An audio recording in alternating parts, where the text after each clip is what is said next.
Hello प्यारे बच्चों, dear students, 16th lecture के अंदर सॉलिड स्टेट के हम लोग डिफेक्ट इन सॉलिड्स को आगे कंटिन्यू करते हैं। तो छोटा वीडियो होने वाला है ये। प्यारे बच्चों, हम लोग डिफेक्ट को क्लासिफाई कर चुके थे 15th वीडियो में, और हम आयनिक सॉलिड्स को भी टू पार्ट्स में डिवाइड कर चुके थे, stoichiometric and non stoichiometric. Stoichiometric के अंदर शॉर्टकी एंड फ्रैंकल हमारे लिए मोस्ट इंपोर्टेंट है, उन्हें आप जरूर पढ़िएगा और उनके इफेक्ट इन सॉलिड। आज हम लोग नॉन स्टोइकियोमेट्रिक को कंटिन्यू करेंगे। नॉन स्टोइकियोमेट्रिक डिफेक्ट का क्या मतलब है, पहले तो इसको समझते हैं। सपोज ये मेरे पास कोई आयनिक सॉलिड है in which the ratio between A and B is 1:1। ये मेरे पास कोई आयनिक सॉलिड है जिसमें A plus and B minus के बिटवीन जो रेशियो है वो 1:1 है, नंबर रेशियो। डिफेक्ट की वजह से ये रेशियो चेंज हो गया, A प्लस 0.98 हो गए और B माइनस आज भी 1 है, यानी कि जो रेशियो है वो 0.98 रेशियो 1 हो गया। तो डिफेक्ट के बाद अगर आयनिक सॉलिड्स के बीच में, आयंस के बीच में जो रेशियो है वो वेरी कर जाए, वो चेंज हो जाए, तो इसे हम नॉन स्टोइकियोमेट्रिक डिफेक्ट बोलते हैं। और अगर कैटाइंस और एनाइंस का रेशियो कांस्टेंट रहे, फिक्स रहे, तो उसको हम क्या बोलते हैं, स्टोइकियोमेट्रिक बोलते हैं। नॉन स्टोइकियोमेट्रिक में ratio between cation and A9 change तो नहीं होगा, सॉरी चेंज होगा बट चार्ज चेंज नहीं होगा। Overall utility of ionic solid यहां भी क्या रहेगी, मेंटेन रहेगी। तो बच्चों इतना तो आप समझ गए होंगे नॉन स्टोइकियोमेट्रिक डिफेक्ट क्या है। तो नॉन स्टोइकियोमेट्रिक डिफेक्ट में या तो कैटाइनिक पार्ट ज्यादा होने वाला है एनायनिक पार्ट से, और मे भी चांस है कि निगेटिव पार्ट ज्यादा होने वाला है पॉजिटिव पार्ट से। कैटाइंस का नंबर ज्यादा होने वाला है एनायन से और एनायंस का नंबर ज्यादा होने वाला है कैटायन से। इस बेस पर हमने इसको दो पार्ट्स में डिवाइड किया हुआ है, एक जिसमें मेटल वाला पार्ट यानी कैटाइनिक पार्ट एक्सेस में हो जाए, ज्यादा हो जाए। तो नॉन स्टोइकियोमेट्रिक डिफेक्ट का पहला पोर्शन है metal excess defect. Metal excess defect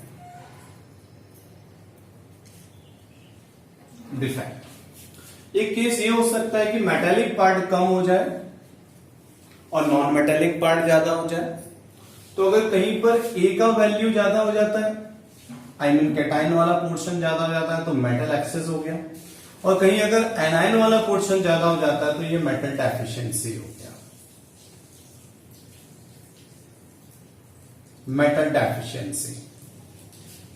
तो एक है मेटल एक्सेस, जिसको हिंदी मीडियम के बच्चे कहते हैं धातु आधिक्य, एक मेटल डेफिशिएंसी, मेटल धातु न्यूनता। अब मेटल एक्सेस डिफेक्ट का मतलब है मेटल वाला पार्ट नॉन मेटल वाले पार्ट से ज्यादा हो जाएगा। तो अब हमको ये समझना है कि मेटल वाला पार्ट कैसे ज्यादा होगा, किन पॉसिबिलिटीज में ज्यादा होगा। तो मेटल एक्सेस डिफेक्ट को हमने फिर से दो पार्ट में डिवाइड किया हुआ है। Metal excess defect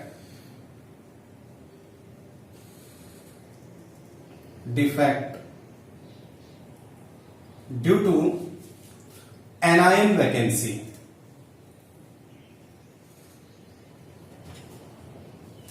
metal excess defect due to anion vacancy, इसका मतलब समझते हैं बच्चों। सपोज कर लेते हैं कि हमारे पास एक आयनिक सॉलिड है जिसमें A plus and B minus constituent particle का जॉब कर रहे हैं।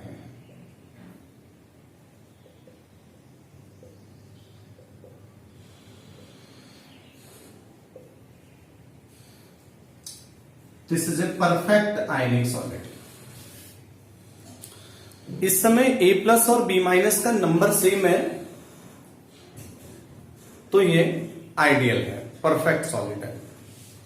अब मेटल एक्सेस में क्या होना है बच्चों, यहां पर मेटेलिक पार्ट ज्यादा हो जाना है नॉन मेटेलिक पार्ट से, यानी कि A+ का नंबर ज्यादा हो जाना है B- से। इसके लिए हम क्या करते हैं, आयनिक सॉलिड को हीट करते हैं in presence of their metallic part.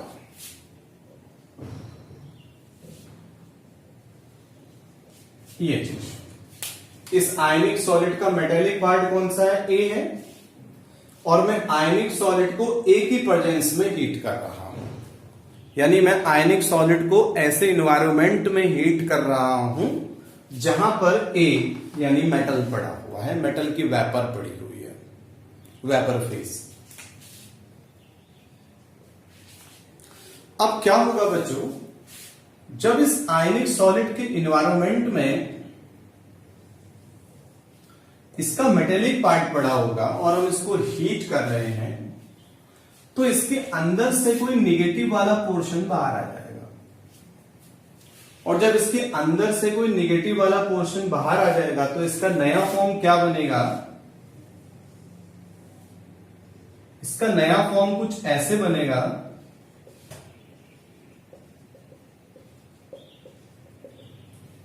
यहां पर एक वैकेंसी डेवलप हो जाएगी, एक रिक्ति पैदा हो जाएगी, एक वैकेंसी डेवलप हो जाएगी, बाकी चीजें ऐसी रहेंगी।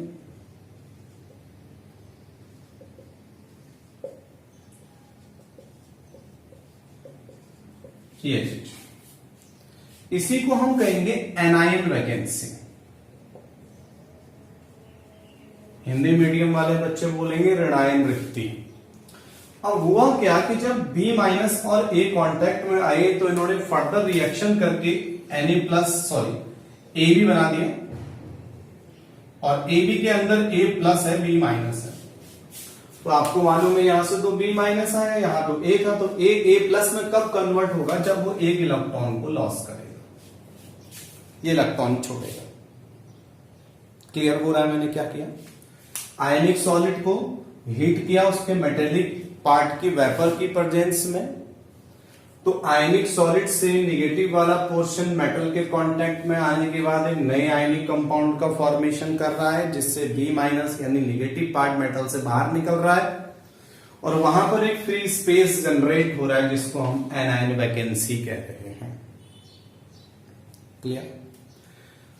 अब जो A ने B- से रिएक्ट करके AB जनरेट किया, तो उसमें एक इलेक्ट्रॉन उसने डोनेट किया है, और ये इलेक्ट्रॉन क्या करेगा, इलेक्ट्रिकल न्यूट्रलिटी को मेंटेन करने के लिए इस पोजीशन को ट्रैप कर लेगा, ऑक्यूपाई कर लेगा, घेर लेगा। जब A+ बाहर निकलने से, B- बाहर निकलने से जो स्पेस बना है, उस स्पेस में हमारा इलेक्ट्रॉन ट्रैपिंग कर लेगा, और जो ये नया सेंटर बना है इसी को हम बोलेंगे एप सेंटर, और आपके एग्जाम में पूछा जाता है एप सेंटर क्या है। ये एक जर्मन वर्ड है, और उस जर्मन वर्ड का हमारे वहां मतलब होता है colour centre. Colour centre actual में जब इलेक्ट्रॉन इस पोजीशन को ट्रैप करता है, आई मीन एनायन वैकेंसी को ट्रैप करता है, तो हमारा आयनिक सॉलिड कलरफुल हो जाता है, और उसके कलर का कॉज होता है इस इलेक्ट्रॉन की प्रेजेंस, इस इलेक्ट्रॉन की प्रेजेंस जो फ्री इलेक्ट्रॉन की तरह जॉब कर रहा है। इसीलिए हम इस सेंटर को कलर सेंटर कह देते हैं, बिकॉज इस सेंटर की वजह से ही मेरे आयनिक सॉलिड के अंदर क्या देखने को मिला है, कलर देखने को मिला है। क्लियर हो रहा है बच्चों। अब होगा क्या, जब फ्री इलेक्ट्रॉन इसके अंदर आ गया है तो पहले के रिस्पेक्ट में कंडक्टिविटी बढ़ गई है। आई मीन जब आप मेटल एक्सेस डिफेक्ट पढ़ते हैं ड्यू टू एनायन वैकेंसी, तो हम बोलते हैं हमारे आयनिक सॉलिड के अंदर कंडक्टिविटी में इंक्रीजमेंट आ रहा है। क्लियर। अच्छा, एक और बात, अगर इसके वेट और इसके वेट की बात करें तो आपको मालूम है B- के रिमूवल से मेरा लैटिस थोड़ा सा हल्का हो गया है, और लैटिस हल्का होने का मतलब डेंसिटी डिक्रीज कर गई है, यानी कि metal excess defect due to anion vacancy में डेंसिटी डाउन हो जाती है, कंडक्टिविटी इंक्रीज कर जाती है। बातें समझ में आ रही है। तो यहां पर डेंसिटी डाउन हो गई और कंडक्टिविटी क्या हो गई बच्चों, बढ़ गई। जो पहले कलरलेस सॉलिड्स थे अब वो कलरफुल सॉलिड्स हो गए। कोई दिक्कत तो नहीं। तो ये हमारे इफेक्ट हैं, प्रभाव। बातें कंफर्म हो रही है हम लोगों के। तो ये हमारा था metal excess defect due to anion vacancies. कोई प्रॉब्लम? यहां पर हमें एफ सेंटर को जरूर नोट करना है। एक और बात बच्चा, ये जो अनपेयर्ड इलेक्ट्रॉन होता है वो मैटर के अंदर पैरामैग्नेटिक करैक्टर उत्पन्न कर देता है। ये हम लोगों ने फर्स्ट ईयर में एमओटी के अंदर डिस्कस किया था कि कौन पैरामैग्नेटिक होंगे, कौन फेरोमैग्नेटिक होंगे, कौन डायमैग्नेटिक होंगे। तो यहां पर अनपेयर्ड इलेक्ट्रॉन की प्रेजेंस की वजह से मेरे आयनिक सॉलिड के अंदर पैरामैग्नेटिक करैक्टर आ जाता है, जो आप फिजिक्स में डिटेल में पढ़ेंगे। क्लियर? तो पैरामैग्नेटिक नेचर आ गया, कलरलेस मटेरियल कलरफुल मटेरियल में ट्रांसफर हो गया, डेंसिटी डिक्रीज कर गई, कंडक्टिविटी इंक्रीज कर गई। कोई दिक्कत तो नहीं बच्चों। अब हम आगे देखते हैं सेकेंड टाइप। अच्छा, ये मिलता किन में है? ये metal excess defect due to anion vacancy metal halides में मिलता है। मेटल हैलाइड्स का मतलब ये समझ लीजिए कि जो alkaline metal halides NaCl, KCl type, और जो सॉलिड शॉर्ट की डिफेक्ट शो करते हैं उनमें इस डिफेक्ट के मिलने की प्रोबेबिलिटी ज्यादा रहती है। अच्छा, हम नेक्स्ट पे बात करते हैं बच्चों, metal excess defect due to extra cation. तो अब हम सेकेंड कॉज पे देखते हैं कैसे मेटल एक्सिस डिफेक्ट क्रिएट होता है इन आयनिक सॉलिड। देखिए बच्चों, क्या है, सपोज कर लीजिए कि ये मेरे पास कोई आयनिक सॉलिड है ZnO का, जिंक ऑक्साइड, जो नॉर्मली व्हाइट कलर का मटेरियल है। ये व्हाइट कलर का मटेरियल है।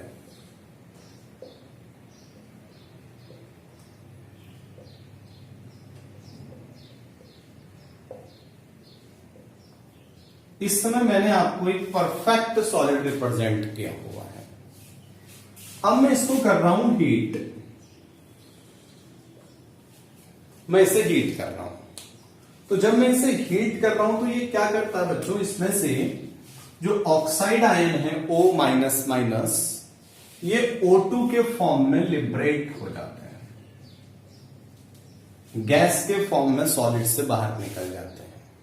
यानी कि जब मैं जिंक ऑक्साइड के लैटिस को हीट करूंगा तो उसमें से गैस निकलेगी, और वो गैस कौन सी गैस होगी? O2। तो लैटिस के अंदर क्या रह जाएगा? Zn+2 रह जाएगा। और क्या रह जाएगा? वो इलेक्ट्रॉन रह जाएंगे जो O-2 से बाहर निकले हैं। आपको मालूम है O-2 में 2 एक्स्ट्रा इलेक्ट्रॉन है, और यहां पर ये न्यूट्रल मॉलिक्यूल बाहर आ रहा है। यानी कि हम कह सकते हैं O-2 से O2 बनने के प्रोसेस में ऑक्सीडेशन हो रहा है और रिमूवल ऑफ इलेक्ट्रॉन देखने को मिल रहा है। तो ये तो गैसियस फॉर्म में होने की वजह से बाहर निकल जाएगा, और ये चीजें हमारे लैटिस के अंदर रह जाएंगी। तो हमारे लैटिस के अंदर क्या रह जाएंगे? कुछ जगह पर से O बाहर निकल गया, और O बाहर निकलने से जो वैकेंसी क्रिएट हुई, उस वैकेंसी पे कौन आ गए? इलेक्ट्रॉन आ गए। तो ऐसा करने से क्या हुआ? एक्स्ट्रा कैटायन आ गया कि नहीं आ गया? बिल्कुल आ गया। समझ में आ रहा है आप लोगों के? देखिए, एक्स्ट्रा कैटायन आ गया। एक्स्ट्रा कैटायन क्यों कह रहे हैं इसको हम? बिकॉज इसका कोरस्पॉन्डिंग ऑक्साइड आयन O2 के फॉर्म में बाहर जा चुका है। ये बाहर से अंदर नहीं आया है, अंदर का ही सॉलिड है, अंदर का ही पार्ट है, बट इसका कोरस्पॉन्डिंग O-2 O2 में ट्रांसफर होकर के बाहर निकल गया है, जिससे हम कह रहे हैं कि ये एक्स्ट्रा कैटायन है। बाकी का O- अभी पड़ा हुआ है इनके साथ। क्या बातें समझ में आ रही है आप लोगों के? कोई दिक्कत तो नहीं है। तो ये हमारे पास है metal excess defect due to extra cation. ये एक्चुअली स्टार्टिंग में व्हाइट कलर का होता है, लेकिन जब हम इसे हीट करते हैं तो ये येलो कलर में ट्रांसफर हो जाता है। तो ये क्वेश्चन पूछा जाता है कि जिंक ऑक्साइड को हीट करने से ये येलो कलर का क्यों हो जाता है। तो आप बोलेंगे due to metal excess defect by extra cation, और उस कलर का कॉज क्या रहेगा, फ्री इलेक्ट्रॉन। क्लियर बच्चों। तो ये हमारे पास हो गया metal excess defect. Metal excess defect की दोनों कैटेगरीज मैंने आपको क्लियर कर दी है, शायद बात समझ में आ रही होगी। अब हम नेक्स्ट देखते हैं बच्चा मेटल डेफिशिएंसी डिफेक्ट। तो मेटल डेफिशिएंसी डिफेक्ट के क्रिएट होने की भी दो पॉसिबिलिटीज हो सकती हैं। यहां पर मेटल वाले पार्ट को एक्सिस में करना था, अब मेटल वाले पार्ट को डेफिशिएंस करना यानी इसे कम करना है। तो क्या होगा देखिए, एक तो हो जाएगा due to cation vacancies, due to cation vacancy. यहां पर एनायन वैकेंसी थी, यहां कैटायन वैकेंसी है। इसका मतलब समझने की कोशिश करें। सपोज कीजिए कि ये हमारे पास एक आयनिक सॉलिड है जो A plus B minus A plus B minus से कंसिस्ट है। अगर किसी आइडियाज से इससे A प्लस बाहर चला जाता है तो B माइनस का नंबर A प्लस के नंबर से क्या हो जाएगा, ज्यादा। तो मेटल वाला पार्ट हो जाएगा कम, नॉन मेटल वाला पार्ट हो जाएगा ज्यादा। तो हम कहेंगे मेटल की डेफिशिएंसी डेवलप हो गई है यहां पर। और कैसे हुई है वो, क्योंकि मेटेलिक पार्ट यानी कैटायनिक पार्ट क्या कर चुका है, सॉलिड से बाहर जा चुका है। लेकिन ऐसा होगा कब, तो इसको समझना है हम लोगों ने। ऐसा तब होगा यानी दिस टाइप ऑफ डिफेक्ट जो है ओनली ऐसे आयनिक सॉलिड रिप्रेजेंट करेंगे जिनका मेटेलिक पार्ट वेरिएबल वैलेंसी और ऑक्सीडेशन स्टेट शो करता हो। यानी अगर मैं कहूं कि क्या Na2O में मेटल डेफिशिएंसी डिफेक्ट आ सकता है ड्यू टू कैटायन वैकेंसी, आप बोलेंगे नहीं। रीजन क्या है कि Na के अंदर एक ही ऑक्सीडेशन स्टेट होता है, Na+। क्लियर हो रहा है। अगर मैं आपसे बोलता हूं can CaO represent metal deficiency defect due to cation vacancy, तो हम बोलेंगे नहीं, बिकॉज ये एल्कलाइन अर्थ मेटल है और एल्कलाइन अर्थ मेटल की वैलेंसी और ऑक्सीडेशन स्टेट फिक्स होती है +2। कंफर्म हो रहा है। अगर मैं बोलता हूं can ZnO show this type of defect, आप बोलेंगे बिल्कुल नहीं, बिकॉज डी ब्लॉक के अंदर एक जिंक की फैमिली ही ऐसी है जो अपनी ऑक्सीडेशन स्टेट और वैलेंसी को वैरी नहीं करती है। तो जिंक की वैलेंसी ऑलवेज +2 है। और इस डिफेक्ट को शो करने के लिए क्या कंडीशन होनी चाहिए कि वेरिएबल वैलेंसी और ऑक्सीडेशन स्टेट होना चाहिए। किसके अंदर, मेटेलिक पार्ट के अंदर। किसके अंदर, पॉजिटिव पार्ट के अंदर। कहने का क्या मतलब समझिए। सपोज करते हैं मैं आपसे कहता हूं can FeO represent this type of defect, आप बोलेंगे यस, बिकॉज Fe आप लोगों को मालूम है ये Fe+2 फॉर्म में भी पॉसिबल है और Fe+3 फॉर्म में भी पॉसिबल है। कोई दिक्कत बच्चों यहां तक। बच्चा होता क्या है ना, जब हम डी ब्लॉक के एलिमेंट्स जो कि पीरियोडिक टेबल में 3rd ग्रुप से 12 ग्रुप तक रखे हैं, उसमें 12 ग्रुप को छोड़ करके किसी भी ग्रुप के एलिमेंट का जब आयनिक सॉलिड बनाते हैं, किसी भी ग्रुप के एलिमेंट का जब आयनिक सॉलिड बनाते हैं तो इस टाइप का डिफेक्ट हमको देखने को मिलता है, यानी मेटल डेफिशिएंसी डिफेक्ट देखने को मिलता है ड्यू टू कैटायन वैकेंसीज। जैसे हम लिखते हैं कहीं कहीं पर FeO, हम पढ़ते हैं फेरस ऑक्साइड, तो हमें फील ये आ रहा है यहां पर कि यहां Fe+2 फॉर्म में होगा और O-2 फॉर्म में होगा। इसकी पॉसिबिलिटीज बहुत कम है, बहुत कम है। एक्चुअली इसके अंदर Fe+2 फॉर्म में भी रहता है और कुछ पार्ट के ऑक्सीडेशन से वो +3 फॉर्म में भी रहता है। तो कैसे बैलेंस होता होगा? एक्चुअली जो ये फॉर्मूला हम लिख रहे हैं FeO, ये 1,1 को रिप्रेजेंट कर रहा है, बट ये 1,1 होता नहीं है बच्चों। इसका एक्सपेरिमेंटल फैक्ट से मालूम चलता है कि ये 0.93 और O 1.00 के आसपास होता है। यानी कि इसमें Fe वाला पोर्शन O वाले पोर्शन से कम है, मेटल वाला पोर्शन नॉन मेटल वाले पोर्शन से कम है। मेटल में डेफिशिएंसी है नंबर्स में। बातें कंफर्म हो रही हैं? तो ये चीजें कैसे होंगी इसको समझना है हम लोगों ने। थोड़ा देखिएगा, इसके पीछे बहुत सिंपल सा कॉन्सेप्ट है। चार्ज न्यूट्रल है, ओवरऑल ये न्यूट्रल है।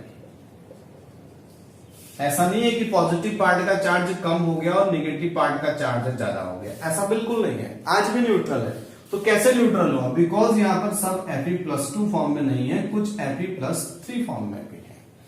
यानी केवल +2 वाले आयन नहीं पड़े हैं, अंदर +3 वाले आयन्स भी पड़े हुए हैं। जब अंदर +3 वाले आयन्स भी पड़े हुए हैं तो ये टोटल मिल करके O के चार्ज को न्यूट्रलाइज करने का काम करेंगे। इसे आप ऐसे समझिए। सपोज कर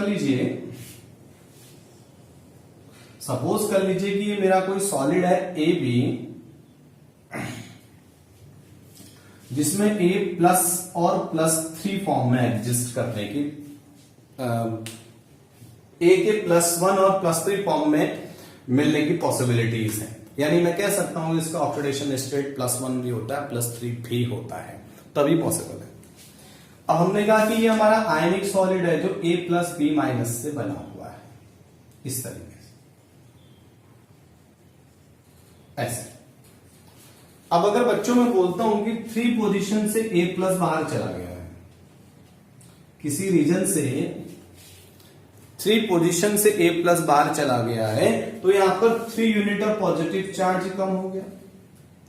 इसको मेंटेन करने के लिए यहां पर कोई 1+3 आ गया, तो हुआ क्या? मेटल्स यानी A का नंबर नॉन मेटल्स यानी B से कम हो गया। वैकेंसी आ गई, देखिए कैटायन वैकेंसी आ गई। लेकिन ओवरऑल इलेक्ट्रिकल न्यूट्रलिटी अभी भी मेंटेन है। ओवरऑल इलेक्ट्रिकल न्यूट्रलिटी अभी भी मेंटेन है बच्चों। तो यही डिफेक्ट क्या है? Due to cation vacancy metal deficiency defect है। बातें कंफर्म हुई हम लोगों के। अब आप इस बात को समझिए, डेंसिटी डिक्रीज करेगी कि नहीं करेगी? बिल्कुल करेगी, डेंसिटी डिक्रीज करेगी। तो मेटल डेफिशिएंसी डिफेक्ट से सॉलिड की डेंसिटी डिक्रीज कर जाती है। इससे न्यूमेरिकल्स बनने का चांस रहता है बच्चा हमारे एग्जाम में, और एनसीईआरटी में दिए हुए न्यूमेरिकल्स भी हैं। क्वेश्चन क्या पूछेगा? क्वेश्चन पूछेगा calculate the percentage of Ni+2 and Ni+3 ions in Ni.98O। I think ये पूरा एनसीईआरटी का प्रॉब्लम है। 0.98O, यानी ये हमें कोई नॉन स्टाइकियोमेट्रिक सॉलिड दिया हुआ है, और इस नॉन स्टाइकियोमेट्रिक सॉलिड में हमें Ni+2 और Ni+3 के परसेंटेज की कैलकुलेशन करनी है। तो सिंपल कॉन्सेप्ट है कि 0.98 Ni ने टोटल मिलकर के इतना पॉजिटिव चार्ज क्रिएट कर लिया जितना अकेले O ने किया है। यानी कि पहले भी ये न्यूट्रल था, आज भी न्यूट्रल है। तो उसके लिए हम क्या करेंगे बच्चों? इसकी वैल्यू को x कंसीडर कर लेंगे। हम कहना चाह रहे हैं कि 0.98 में Ni+2 वाली वैल्यू x है, यानी Ni+2 का नंबर x है।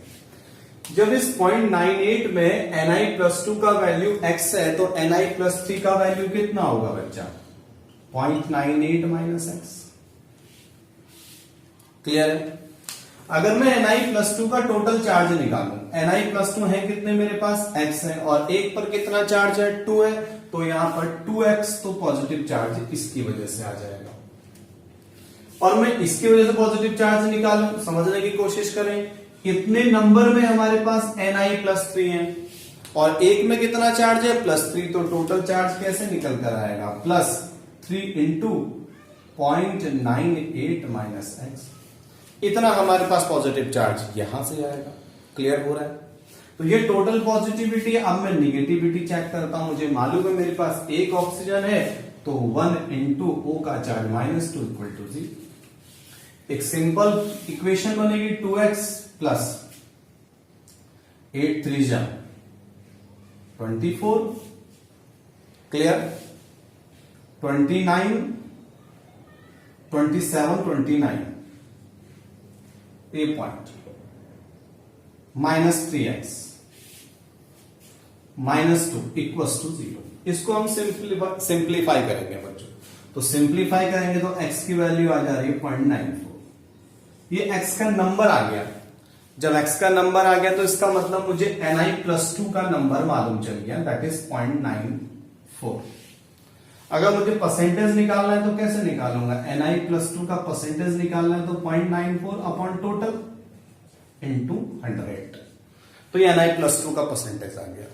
अगर ni+3 का परसेंटेज निकालना है तो ऑब्वियस है 100 में से ni+2 के परसेंटेज को सॉल्व कर लेंगे, हमें ni+3 का परसेंटेज निकल करके आ जाएगा। कोई दिक्कत तो नहीं होनी चाहिए। तो इस टाइप के न्यूमेरिकल हम लोगों को बोर्ड एग्जाम में पूछे जाते हैं, कोई दिक्कत तो नहीं है। इस 0.98 में कुछ ni+2 है और कुछ इसमें ni+3 है। हमने उनके नंबर्स को कंसीडर कर लिया है और उनके चार्ज से उनको मल्टीप्लाई करके टोटल पॉजिटिव चार्ज निकाल लिया है। जितना टोटल पॉजिटिव होगा उतना ही नेगेटिव होगा, तो ओवरऑल रिजल्ट कितना आएगा? 0। इसी कॉन्सेप्ट पे हमने इस क्वेश्चन को सॉल्व कर लिया। तो हम लोग कह रहे थे बच्चा कि हम मेटल डेफिशिएंसी डिफेक्ट को दो टाइप से डेवलप कर सकते हैं। एक तरीका मैंने आपको बताया कि कैटायन वैकेंसी आ जाए, दूसरा तरीका जस्ट इसका अपोजिट कि कोई एनायन अंदर आ जाए। पर इसकी पॉसिबिलिटी बहुत कम है, बिकॉज एनायन का जो साइज होता है जनरली इंटरस्टेशियल स्पेस से ज्यादा होता है, यानी कि जो नेगेटिव पार्ट है उसका साइज फ्री स्पेस से ज्यादा है, और जब उसका साइज फ्री स्पेस से ज्यादा है तो वो कहां से आ पाएगा? इसलिए हम कहते हैं कि metal deficiency defect mainly cation vacancies की वजह से ही डेवलप होता है।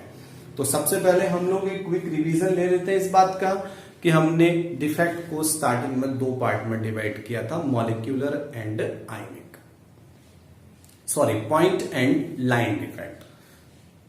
पॉइंट डिफेक्ट को फिर से हमने दो पार्ट में डिवाइड किया था, in molecular and in ionic.